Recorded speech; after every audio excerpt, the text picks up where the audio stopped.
ফের আদালতে তোলা হলো জঙ্গি সংগঠনের সঙ্গে যুক্ত থাকা অভিযুক্ত হাবিবুল্লাহকে।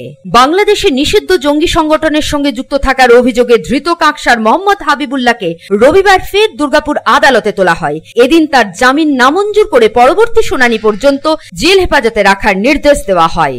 উল্লেখ্য, গত 22 জুন কাকসার মীরাপাড়া থেকে মানকর কলেজের দ্বিতীয় বর্ষের কম্পিউটার সায়েন্সের ছাত্র মোহাম্মদ হাবিবুল্লাহকে গ্রেপ্তার করে রাজ্য পুলিশের স্পেশাল টাস্ক ফোর্স STF। তার বাড়ি থেকে কিছু কাগজপত্র, ল্যাপটপ, মোবাইল সহ নানা বৈদ্যুতিক সামগ্রী বাজেয়াপ্ত করা হয়।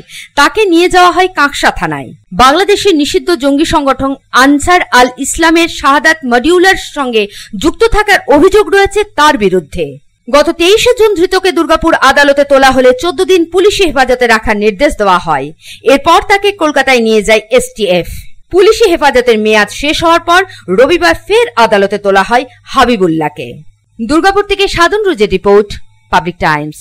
रानीगंज शहर की लाइफलाइन NSB रोड से सटे पॉश रेसिडेंशियल एरिया में श्रीजी बिल्डर्स एंड डेवलपर्स लेकर आया है श्रीजी टावर्स। श्री श्याम मंदिर एवं अमृत कुंज आश्रम के निकट सदानंद चक्रवर्ती लेन में खुले एवं सुनहरे वातावरण में बन रहा है श्रीजी टावर्स। आपके बजट में फिट होगा अत्याधुनिक सुविधाओं से लैस श्रीजी टावर्स की 2 and 3 BHK flats. Shriji Towers के ब्लॉक ए में 900 स्क्वायर फीट से लेकर 1200 स्क्वायर फीट और ब्लॉक बी में 1000 स्क्वायर फीट से लेकर 1300 स्क्वायर फीट के 2 and 3 BHK फ्लैट्स होंगे उपलब्ध। इस रेसिडेंशियल टावर में आपको मिलेगी 24 आवर पावर बैकअप और सिक्योरिटी की सुविधा। इसके अलावा कम्युनिटी हॉल, जिम्नेशियम, लिफ्ट और पार्किंग स्पेस की सुविधा होगी उपलब्ध। अब अपने घर का सपना होगा पूरा। अधिक जानकारी के लिए संपर्क करें 9614147280।